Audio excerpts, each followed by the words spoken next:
Professor, you can start now. Yeah. Good afternoon here from Berlin to everybody. Happy to have you here today with us.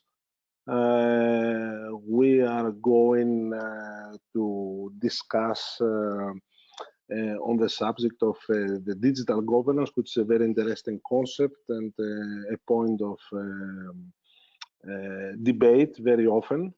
And at the current status in the COVID-19 era. We could see the next slide.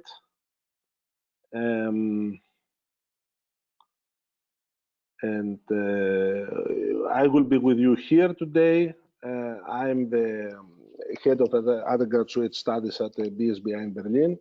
With us, it will be Nimisha Brahmbhatt, who is the managing director of Quantum Global Consultants, and soon, hopefully, because of some connection problems, Hamish Mackenzie, who is the founder of Digital Resilience in the UK. My intention is to demystify a little bit and this notion of digital governance with some definitions to start this basic part, and we'll make some comments on how I perceive this from practitioners also, and then academic point of view. And then our guests will continue with their own comments to specific, more specific areas, and they will show to us their experience with some cases from their field of work. The next one, please. Yeah, that's me again. So, yeah, as I said, there is a need for to demystify the whole area because these are terms that we hear the last 20, 30 years, and very often there is a very big discussion on what is doing an organization, on how they cope with this digitalization, they are both words used, and the transformation in the 21st century. And actually, under the perspective of and under the pressure that we have with the COVID-19, there are some new paths, which I will make a couple of comments from our other guests. We will hear also, I think, a deeper personal approach when this time will come. My impression is that we are making things because we are under the pressure, but we do not know what we are doing in some cases. And what will be the impact on this, and that's why I said this is making the whole issue very challenging. I will speak a little bit about the historical development of these terms, the digital government and the idea of digital transformation, the digital governance, which is a more broad term, and also how this is getting covered in our everyday life under the COVID-19, let's say, pressure, as I said, of this pandemic or whatever we call it. We can go to the next slide. Yeah, the historical development of the term is quite interesting because it starts in 1978 in Italy.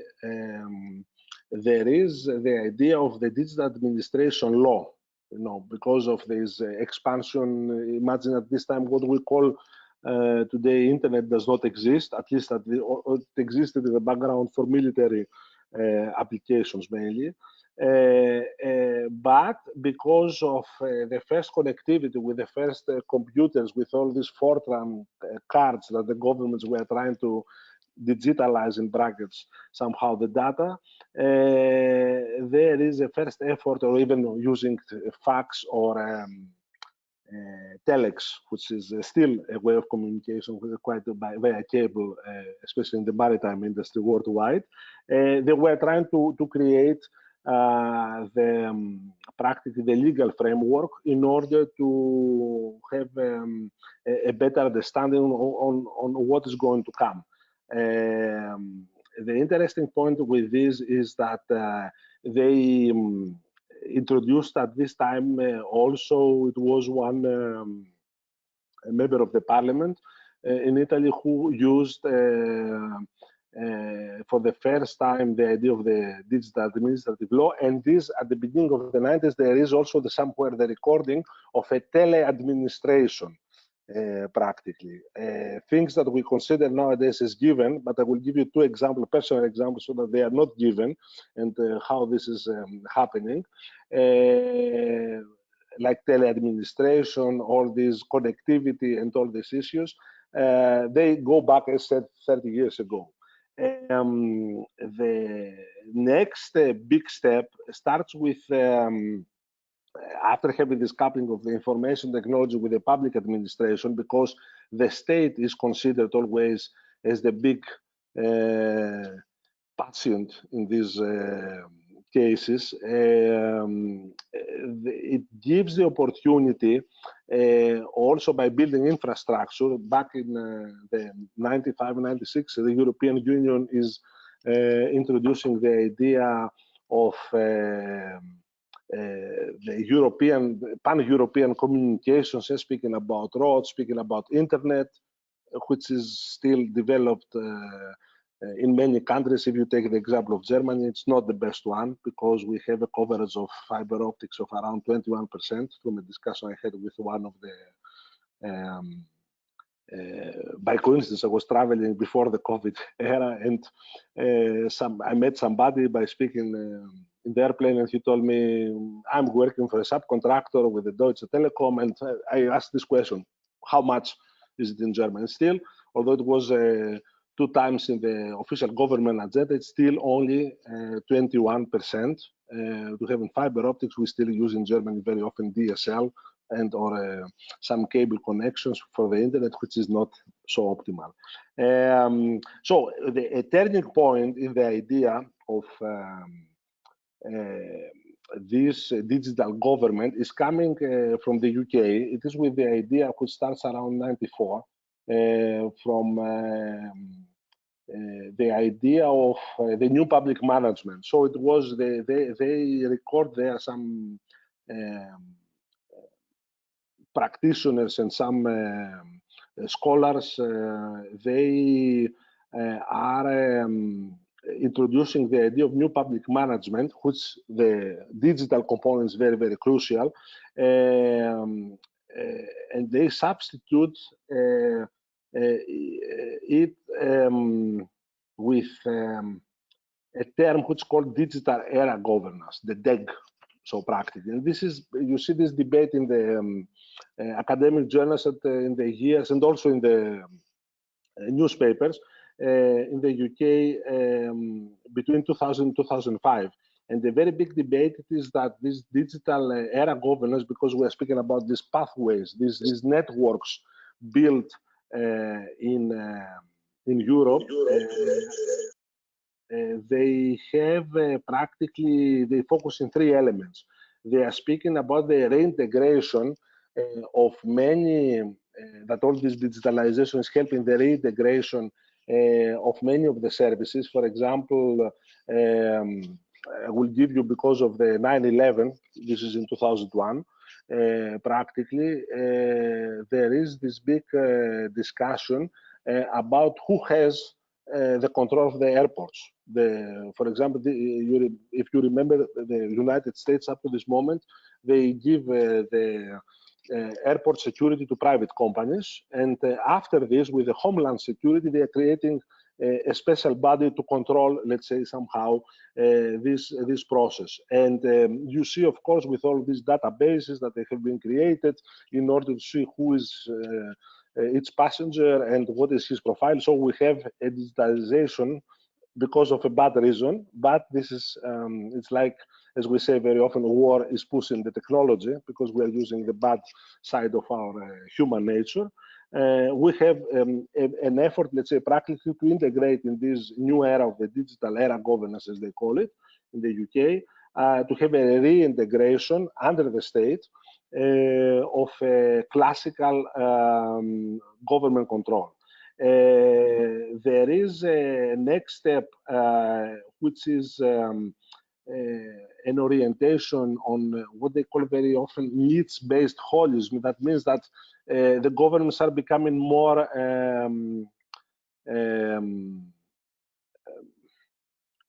pushed to be customer-oriented, and customer is the citizen.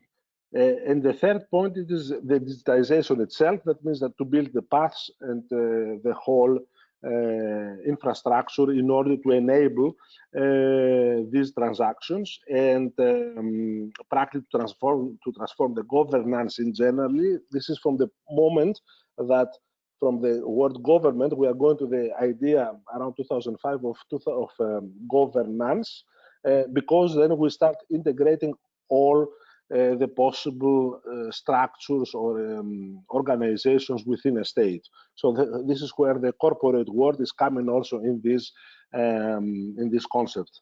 Hamish, welcome. I just see you online. I know that there were some connection problems, so I'm proceeding. I've been listening, but I haven't been able to contribute. That's right, no problem. This we will do the, and we'll finish soon with my introduction. So this is about a little bit, as we said, the idea of digitization and which is becoming an indispensable part of the public and private transactions. The next one, please. The next slide.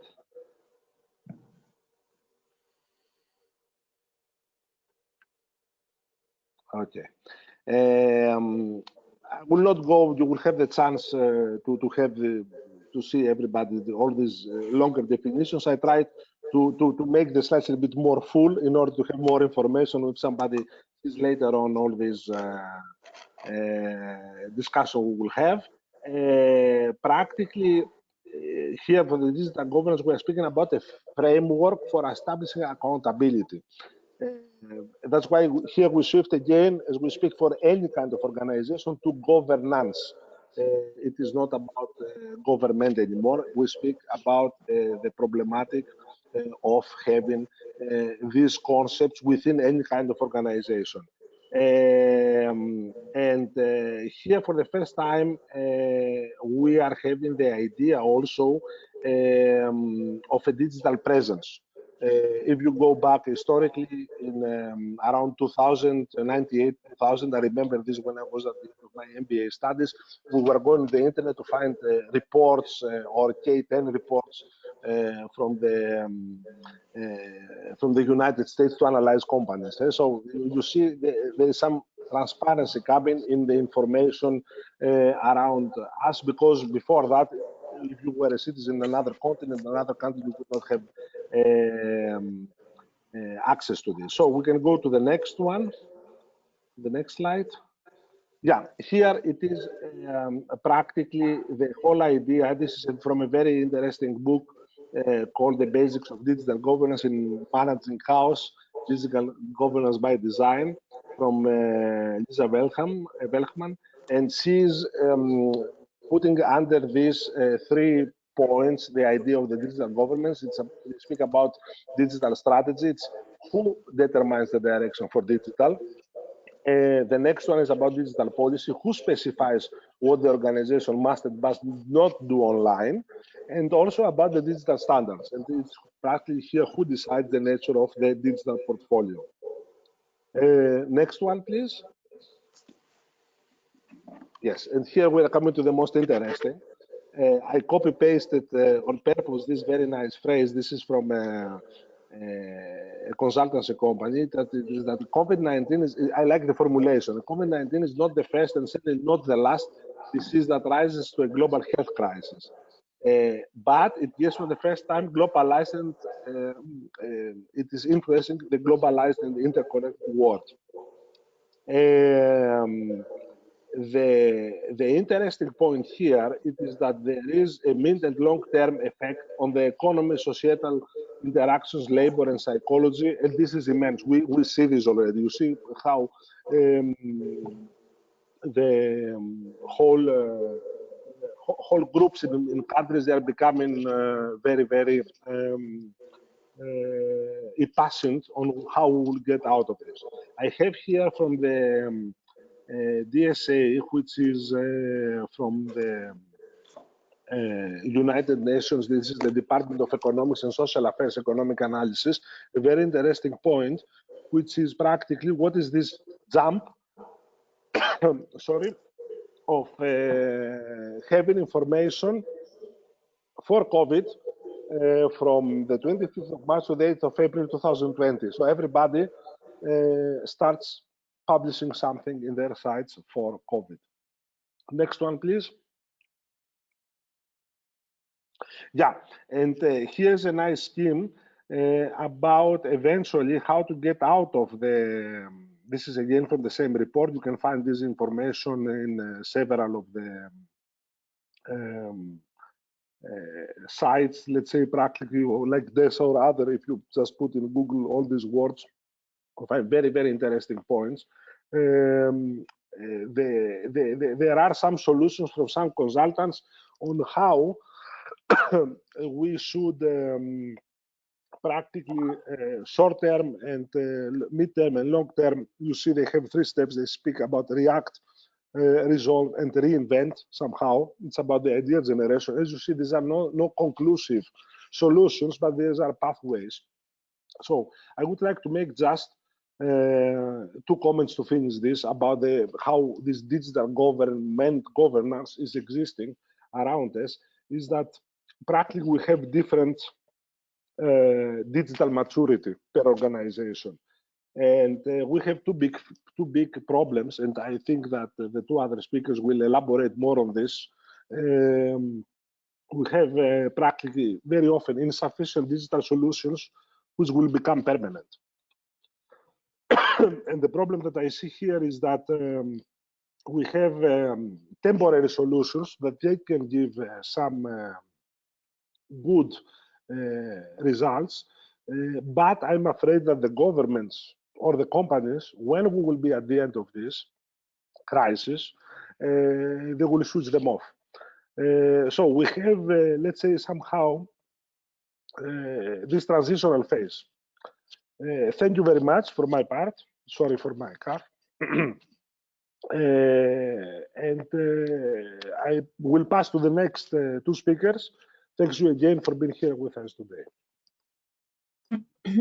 Okay, thank you, Professor. That was a really good insight on what is digital governance. So for all of you who are listening, I'm Nimisha Brahmbhatt. I'm the Managing Director of Quantum Global Consultants. You can skip to the next slide for a brief bio of me. So I have been very fortunate to work on the digital forefront of tech development and digital development over the last 10 years across multiple different organizations. So what I bring to you today is more of a practical insight on how COVID is effectively changing the way in which governments, organizations operate, and what impact does that have on governance as a whole, the way Professor has just explained it. So if we jump on to the next slide. So for most of you, I'm sure you all recognize, whether you're a student or whether you're a business owner, the world has effectively changed. We don't live in the same world that we did anymore, thanks to the rise of COVID-19. And one of the things that we have seen so much more of, and it's kind of reflected in the professor's graph that he just showed, where we saw 50 to 80% jump, is that a lot more of people's operations, whether you are a worker, a student, or running a business, all is now taking place online. And so with that, and one of the problems that the professor highlighted, which was the insufficiency of solutions and the maturity at which they operate in different organizations, means that one of the things that we've seen really predominantly come up is that some companies are surviving or thriving, and others are actually struggling to even reach a stage where they can operate effectively in this new world. So what I thought I would do is kind of give you insights from some of these companies where some of them are effectively leading the work from home revolution because they have invested correctly in those right types of solutions. They've invested in really understanding or taking their governance over and above just policy and actually looking at, okay, how do we make sure that that policy is translated into a framework that allows our workers to continue to do what they do to drive value for our businesses without being impeded about when it comes to what is our digital footprint as an organization. So you'll see companies like Shopify, who were already digital from day one, have really been thriving. And of course, they would thrive because now all businesses are taking most of their work online. So where people would have ordinarily relied on a high street presence or had an office space now are all really operating from home. I mean, look at all three of us on the panel. We're all inside our homes, maybe not the professor, but we're all in spaces which you wouldn't normally see us. But then you look at other companies who have really looked at going bust because maybe their policies and frameworks, or as the professor said, their solutions were not robust enough to allow them to make that adaptive change when it came to having people working from home or really changing their operations because of this whole rise of COVID and all of us kind of being pigeoned off into places like our homes or offices and not being able to interact as much as we would. So this is just, newsreels that truly demonstrate what is happening in the most immediate sense as a result of COVID being present. And what does that mean when it comes to how digital governance effectively has to change? So if we move on to the next slide. So one of the things that we have seen massively spike is because we're all working online and working in silos or separately, there's a lot of sensitive data that is being exchanged over these digital platforms across multiple geographies. And sometimes, as the professor highlighted, if solutions are not at the right alignment of sufficiency, it means that you're exposing a lot of risk to your digital governance framework with unsecure platforms and people being able to literally tap into your networks, take sensitive data. One of the best examples I can think of, I don't know if how many of you are familiar with this, and it's nice to see we're not using Zoom, but is that Zoom has been hacked over so many times over the last 6 months because of its lack of maturity in the sorts of solutions that it had, at least to secure its platforms. So this is where we're understanding that, policy is just one thing, but having the right tools and technical things in place to ensure that your systems are robust and they allow you to survive. See, this is another problem working from home. My cat can hear me and she keeps meowing in the background, so sorry about that.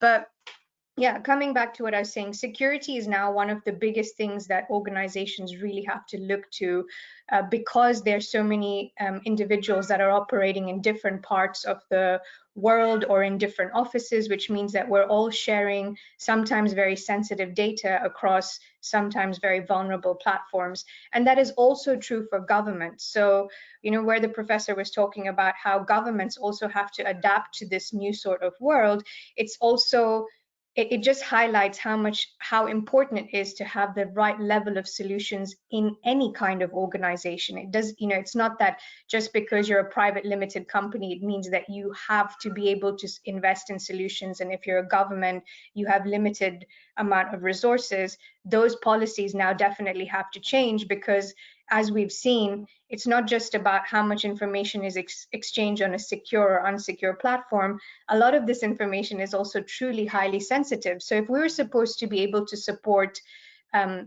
resolving a COVID situation or any kind of health crisis, it means that a lot of sensitive data has to be exchanged between multiple parties. So we saw in the table the professor shared where you now see partnerships forming between multiple parties to be able to create those sorts of robust governance models. And that means that every single player has to have a really strong solution in place. Just having different type of disparate solutions doesn't work.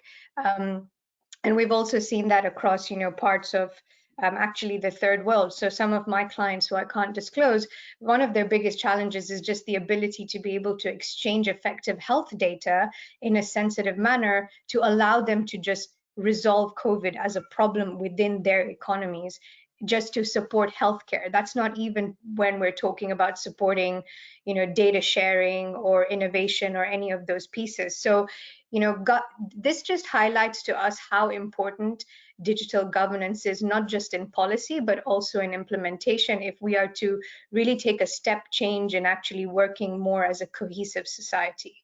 So yeah, just highlights my point. More robust processes are needed to be in place, but I think that also represents an opportunity for a lot of you students who are listening, because it means there's new types of jobs that are going to be coming up in this sector as a result of these sorts of changes. So it's great for all of the 10 of you who are sitting and listening on this, because keep that in mind. This is something you're really going to be able to tap into if you're interested in this sort of field.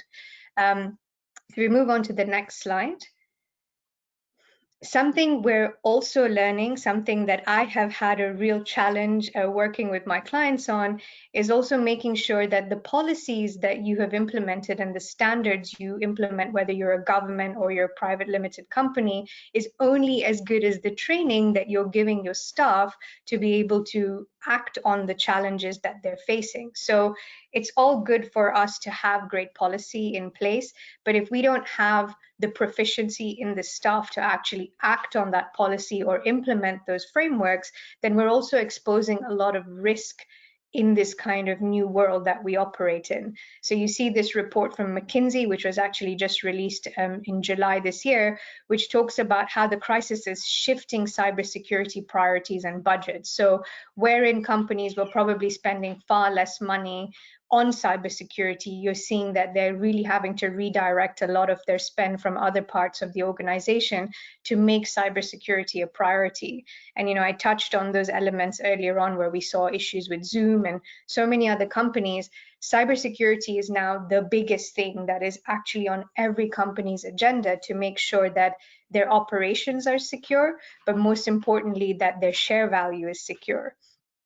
So again, it just stands to reason that these sorts of governance models, they're great as frameworks, but they're only as useful as the people who are implementing them and how well they have been trained. So that's also another expense that we're seeing a lot of organizations have to spend on, which is how do we really upskill our workforce to ensure that they can adapt to this kind of new world that we live in. And if we jump on to the next slide. Well, actually, yeah, that was me done. So Hamish, over to you. Okay, thank you. I hope you can hear me okay. That was great. Learned a lot just in the last half an hour. So thanks, Anastasios and Nimisha. I think it's a really good summary, really, of some of the issues in digital governance, both from an academic perspective and then from a commercial perspective. And I'm going to take a slightly different sphere and look at it from an educational point of view. I run an organisation called Digital Resilience UK, and we work with schools and education institutions to improve their systems and improve the curriculum that they're teaching to children, to try to enable children to come through and take these digital jobs and take their place in the workforce of the future. So yeah, we can go on to the first slide. What we often see is schools and IT and educational institutions characterised by this kind of island mentality, where it's not joined up. You have your stakeholders, you have perhaps some strategy, you have operations, you have procurement, budgets, you have third parties, you have big tech, and what happens is these parts of the whole don't always talk to each other. And unlike commercial organisations, which have a real edge that have to have that communication because it's a productivity driver, in schools and universities, these can often become almost entirely separate entities. And when this happens, the loss of efficiency and the loss of opportunity is really, really substantial. So yeah, that's what we generally see when we start consulting. And if you just move to the next slide there. There's lots of reasons for this, but central to it is the lack of strategy and the lack of willingness to engage with what the goal is here. Certainly in the UK, we've had 10 years of austerity. I'm not sure the extent to which that's been mirrored in Germany, but that has led to underinvestment, and it's led to a poor digitisation of educational institutions. So they haven't taken the opportunities that have been available. Primarily this is about cloud, but it's also about things like zombie products, where old pieces of technology have been hung on to way past their useful life. Reliance on local infrastructure, and reliance on old systems has led to a really poor experience for academic staff and students. And essentially what this does is it's a real tragedy, because it turns young people off IT. It means that the experience that they get in schools of IT is almost the worst experience they can have. You know, as individuals, we have our iPhones, we have our Netflix and our Shopifys, and we're able to have these wonderful experiences. And we get into school and we look at log-on times and an IT curriculum which is looking backwards 15 years rather than forwards. And so we've got to change this. And you know, what we're starting to see, particularly in higher education, is the drive for personalisation and the drive for collaboration being central to what undergraduates expect. And certainly coming out of kind of sixth form colleges, 16 to 18-year-old, we're seeing much more personalised pathways. But this certainly wasn't the norm, and I'll talk about why that is if we go on to the next slide. What we often see is people getting very excited about IT opportunities and integrated systems, and I use this as a metaphor really. It's the kind of famous 7-star hotel in Dubai, and people talk about the affinity pool and the glass and the heli decks and all this kind of thing, which for me in IT is things like these VR headsets and you know, all of the things that people get very excited about, augmented reality, and how teaching will never be the same again. But actually the truth of it is that it's all about the foundations. It's about the skills, and it's about the systems that allow this kind of building to be built. So if you just slide forward, you'll see that the key to this building is the foundations that it sits upon. So what do we mean about that? How can we get really good foundations? And I think this straddles both points really. We need really good governance and clarity on the systems that we're using, and we need the skills, we need the personnel, we need the people as well as the systems to be really solid in what they're trying to achieve and why they're trying to achieve it. So if we slide forwards, we can have a look at what this actually means in terms of education institutions, and I think increasingly within the business world as well. It's about ensuring that you're cloud by default. So in schools and universities, this generally means Microsoft 365 or Google for Education. And what we're seeing is this large drive for a unified landscape. So the kind of very fragmented approach where individual faculties or departments or pieces within an institution would do their own thing. What we're now seeing is a coming together, and the big tech providers are dominating the space. And I suppose it's quite right really, because they can drive efficiency that small tech developers can't reach. The big ones we're talking about here is kind of SharePoint, I suppose, which seems to be hoovering up everything at the moment, and Microsoft Teams as the front end for student interactions or teamwork. And I'm sure this is being mirrored in so many industries that have had to accelerate their online provision. Now, Nimisha talked a little bit about the Zoom and the security issues, and I think part of governance is having policy-driven environments. So making sure that the right people have the permissions to do the right thing, that the recordings are secure, that you can do permission-based sharing, so that it isn't just the front-end kind of shiny FaceTime or Zoom type interaction, but you're actually getting a really solid infrastructure behind it. And what does that do? Well, it gives you security by default. It gives you safeguarding. So within schools, we talk about protecting children, but within industry, you might be talking about protecting ideas and kind of intellectual property. And of course, compliance as well, so that you can actually record and maintain those conversations for future usage. The advantage as well as being on one of these big cloud platforms is that you can be nimble, so you can pick apps which sit within the platform, and you can really customize it to the particular business case or academic case that you have. Of course, the last advantage of cloud really is that you can use any device at any time. You're not limited to a location, whether that's a university faculty or a business premises. If you're mobile by default, then it gives you tremendous flexibility in terms of your costs, and also your kind of facilities, your actual physical buildings, which you can utilize. So where does that all take us, really? Well, if we just slide to the next slide there, please. We had two big shocks in the UK.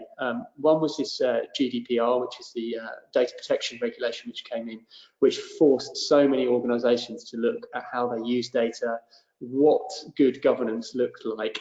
And the main driver to this was something called subject access requests, where any member of an educational institution or customer, for that matter, can request every piece of information that a company or a school holds on them. And what this caused was a huge loss of productivity, because disgruntled children or members of staff or anyone could essentially, really grind an institution to a halt by putting one of these requests in, because the data was very fragmented and there was poor data flows and poor governance of this data. So we saw a big shift about 18 months ago towards streamlining data systems, towards policies on governance of data, and towards updating protocols so that little data silos were eliminated into single databases. So the schools and the universities that engaged with that saw real efficiencies because they had already done that work. And then suddenly, obviously, COVID-19 happened, and we saw every system turn digital, and we got this huge acceleration of digital progression. Lessons went online, academic staff were able to collaborate together still, and that really has opened a lot of institutions' eyes, either to, yes, they're doing a good job, they've built the foundations and they're good to go, or, wow, we need to catch up quickly, or we're not going to have any students in September, and our whole business case starts to collapse, either as universities or as an independent school. So business as usual really isn't an option, particularly in the commercial space. And so there's a little bell curve there, which you can see, we saw a real shift in terms of people accepting that ed tech or any kind of technology really is just essential for the business case, and we're seeing a real drive towards digitisation of schools and educational institutions. So I think, in a nutshell, what we're seeing there is a very rapid change in the UK system. And if we just go to the last, slide there, we're actually seeing digitisation as being core to delivery. Schools that aren't offering a digital offer are falling by the wayside. We're seeing the big tech literally win everywhere in terms of their command of the market, and those immature companies that haven't managed to put the infrastructure in place, like the Zooms of this world, have been exposed, as not viable solutions. I think the other thing we're seeing is teacher attitudes change, that actually they can't sit and ignore it, they have to engage fully, and that we're seeing a change in pedagogy. So the way that teachers teach is actually changing. We're seeing short structured lessons, we're seeing open-ended creative tasks, and we're seeing the digital skills really increase. We're definitely seeing digital expectations increase. So either from undergraduate students or from school-age students, what they expect in terms of digital offer is changing. And to that end, their skill set is changing. So the level of skills they're picking up by osmosis is really enhanced in the last three to 6 months.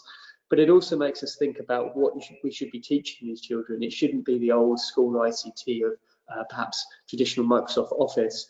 We need to be thinking about collaboration skills, about being able to work in real time, being able to enhance their creativity by making them pick the right tool, or giving them access to the right tool for the right job. Generally that's within an ecosystem, but saying, right, okay, you want to do this job, you need a bit of coding, you need a bit of cloud productivity, and you need a space where you can communicate really effectively. And if they know that they need those functions, it doesn't really matter where they get them. They're going to go into a world of work, and they might be using a Mac, they might be using a Linux machine, they might be using a Windows machine, but they need to maintain those functions. And that's what we need to be teaching. We need to be teaching skills so that the young people can go and take those jobs where they know what they want to do and they know how they want to do it. So what does this lead us to? It means that we need to be thinking again about curriculum. It needs to be thinking about teacher and worker training, and we need to do lots and lots of CPD in terms of micro badging. So giving people the opportunity to pick up skills and to be able to say, yeah, I've got that skill and I can take it to an employer and say, I'm a confident Teams user. I can use AI to achieve something. I can collaborate across time zones because I've got this experience of doing it.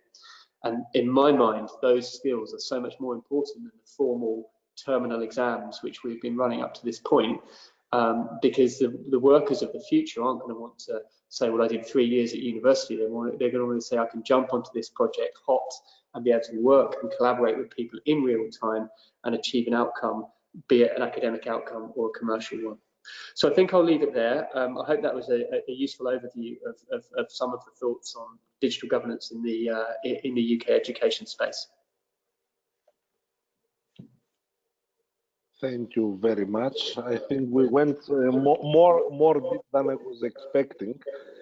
Tell us about the abbreviation CPD. The CPD is continued professional development in the UK. Okay. So that would be Okay. how teachers or academics continually improve each year by engaging with technology or pedagogy. It doesn't really matter which. This is a very interesting point because this is a discussion we had here also with the BSBI on when we have managed to teach online. It was within a weekend because we had Zoom. You know, it was a huge action because we had already over 1,000 students. It was a successful story because if I compare this to the Free University of Berlin, where I studied as part of my degree, it took them a couple of months. So you see, again, government against governance, it plays a role. I said, thank you both about this small case studies. I said at the very beginning, I am ready to share a personal experiences in short scale. I have 2 passports. I have a Greek one and a German one. And I had to do transactions with both states within August. So what were these ones? The one is I needed something like a birth certificate for Greece, for something for Germany and for another region. And I have become this within 3 hours. In Greece, this was not possible to imagine about this, and there is, because of the crisis, a huge effort to digitize everything. On the other side, I moved partially from the area of West Germany to Berlin, close from the area of Düsseldorf and Cologne to Berlin. And I'm living here, and in Germany, whenever you move, you have to make a famous Anmeldung. That means that you go there and you exist, and you must have an address. So I called the 1st of July that I officially moved here. They told me usually you had to go just to the authorities to, to say, here I am. So, you can imagine I have a German identity card, a German passport. It took 7 weeks to have an appointment. I have finished this job on Monday. Because it is not digitalized, because there is a limitation of physical presence that I do not understand myself, because I'm already everywhere registered here, that I exist as a taxpayer, as a citizen, and everything. And for example, this is one of the traditional methods that was followed also in Germany. So they do not focus, I don't say it's right or wrong, they do not focus on the digitalization challenge that they have in front of them. In Germany, of course, we have the problem with which is not only a problem, it's a big challenge, but also a solution very often with the federal states. It's federal state, it's following its own rules. I can imagine some other states, they are a little bit faster.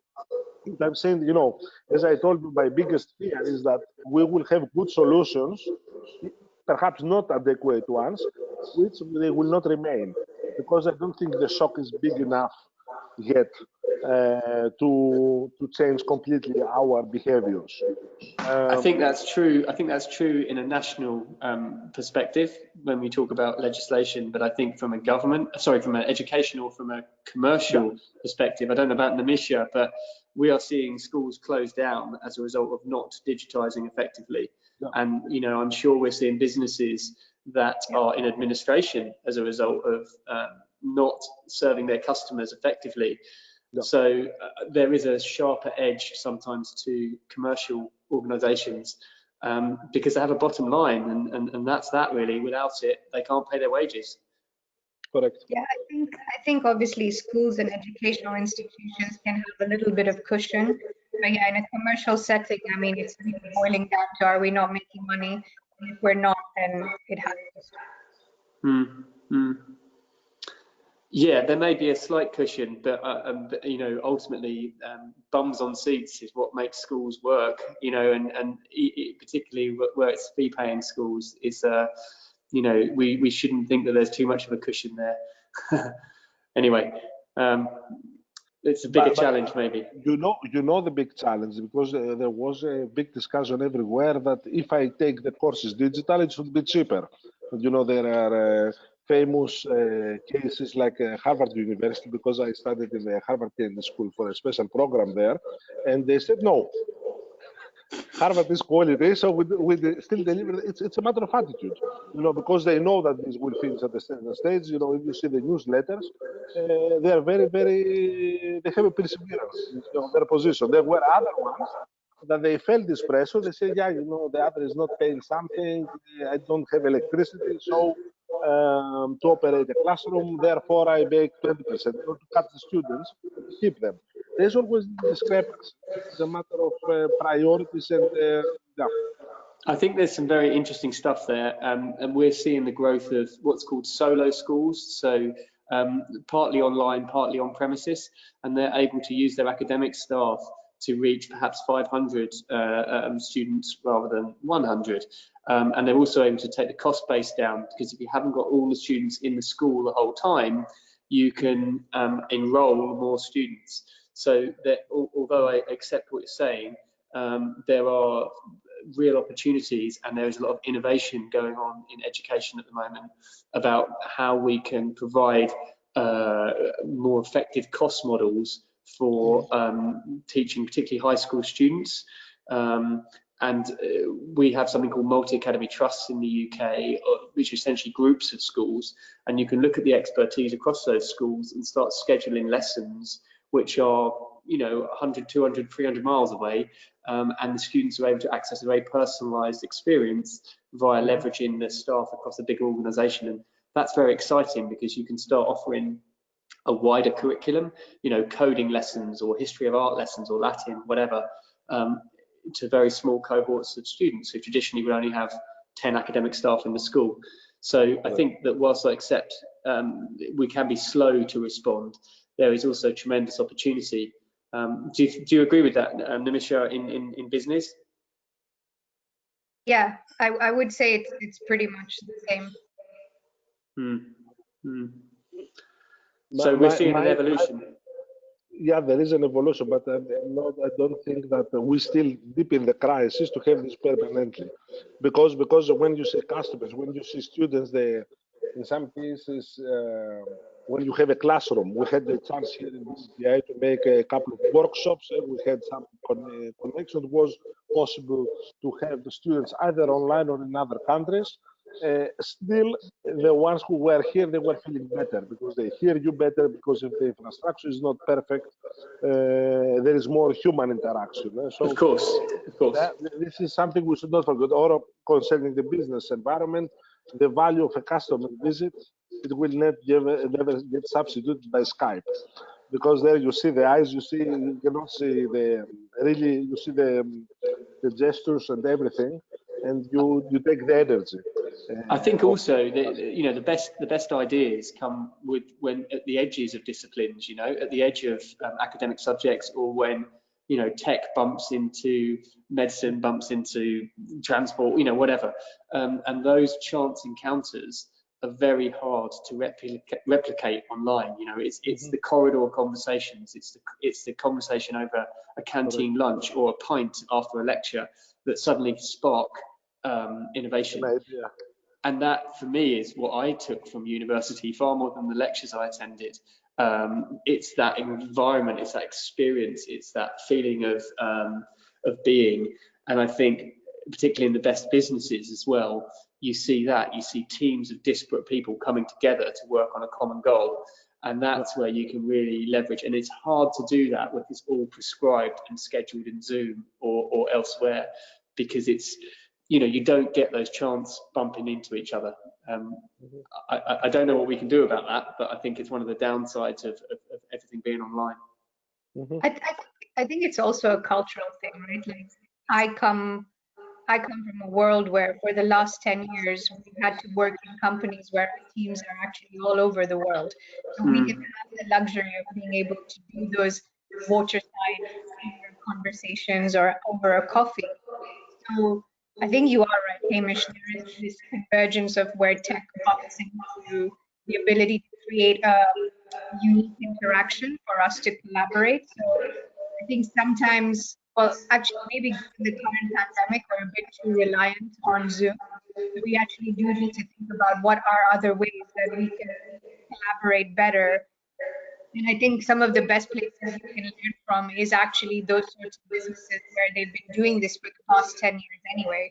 Like if you look at the Accentures and the all the different consultancies you see around the world, they produce innovative solutions for their clients based on teams being spread out all over the world. So they're actually a good case study for you guys as students to reflect on and go, how do they do that and what are they doing that makes it better? Yeah, absolutely. You can always learn from you know, forerunners, people who've done it already. Yeah. We have another 9 minutes according to the schedule, but because it's I like these interactions. They are very fruitful always because we are coming to new ideas. Does anybody of the other participants would like to pose a question? Because we have these Q&As and it's been skipped somehow because we overwhelmed everything with our discussion. Are there any of the participants who would like any questions or any ideas that they can contribute?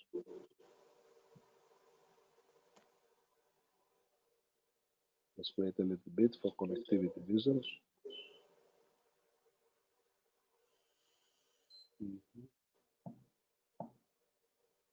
I don't see any reaction. You can always, you know, ask and nothing in the questions also.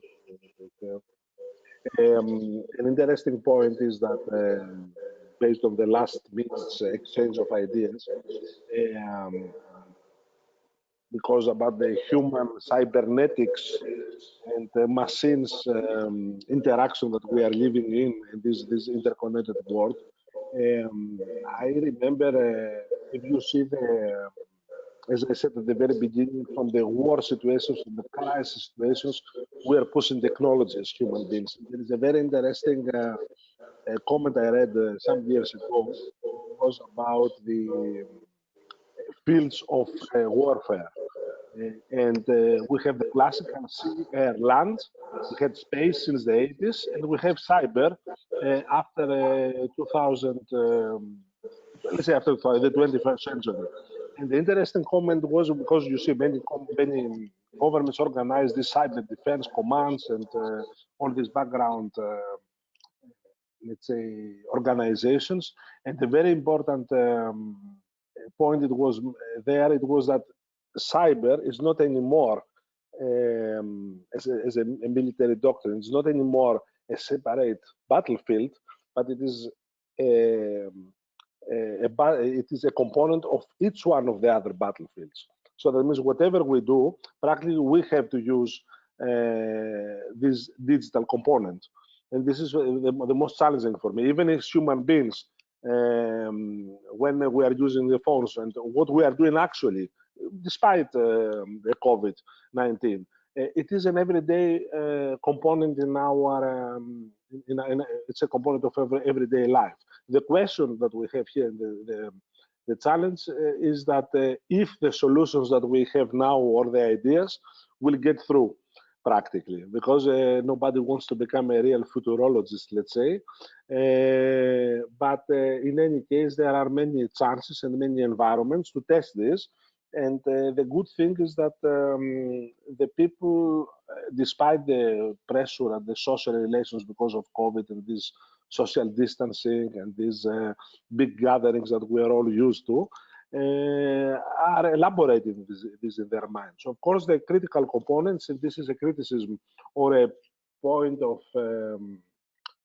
challenge, let's say, or the new battlefield for the governments, it is how they will manage it. Because actually, as you see, they are very scattered. They do not speak to each other. Everybody is making his lockdown.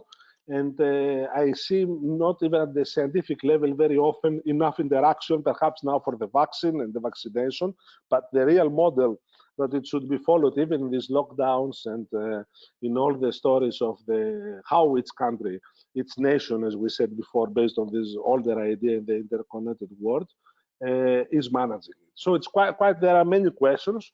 The good point, of course, is that that's why we organize this, because we have many different perspectives, or it is a subject which is getting already discussed the last 6 months, and for sure it will get discussed for a much longer period. I do not know if you have any other comments from your part. Well, I was just thinking, listening to you there, Anastasios, that the other element of warfare would be biological, and essentially we're dealing with a pathogen which doesn't respect national borders and doesn't have any jurisdiction.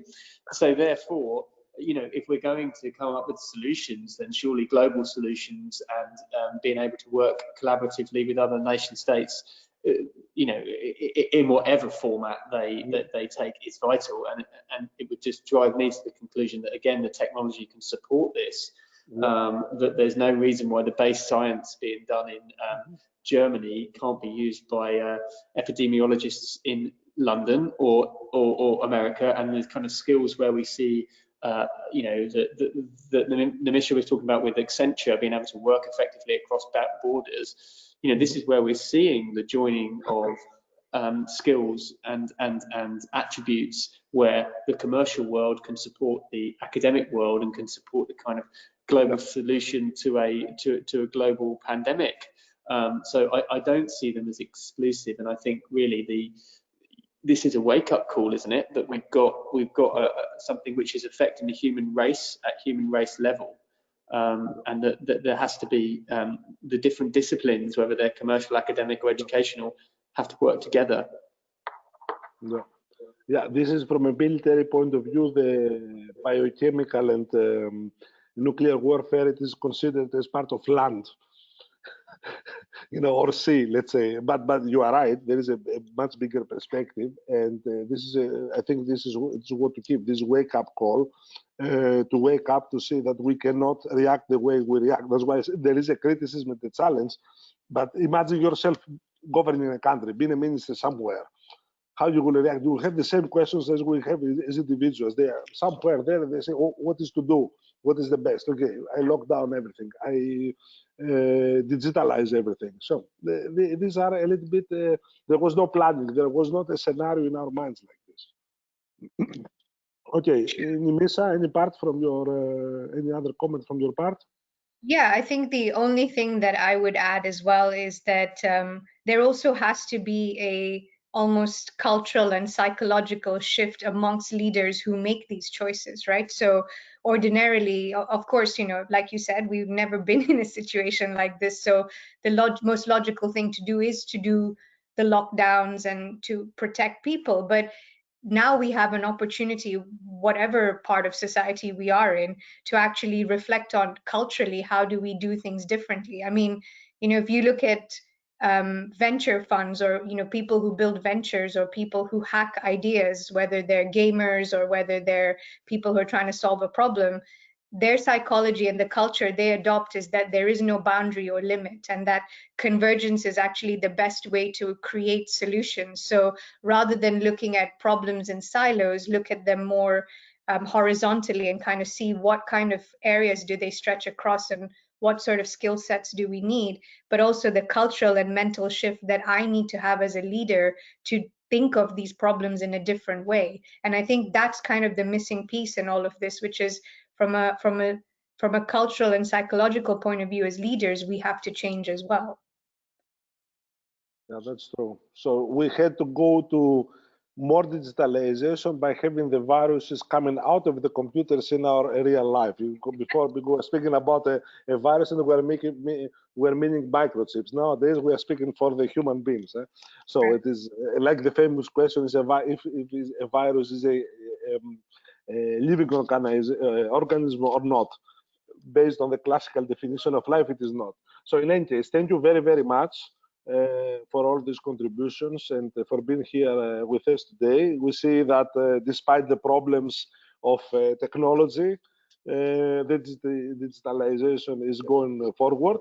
Thank you for being with us today in this BSBI dialogues, and I wish you also to the other participants online good afternoon. Still in my time zone, it's plus minus the same. I think in some cases will be evening.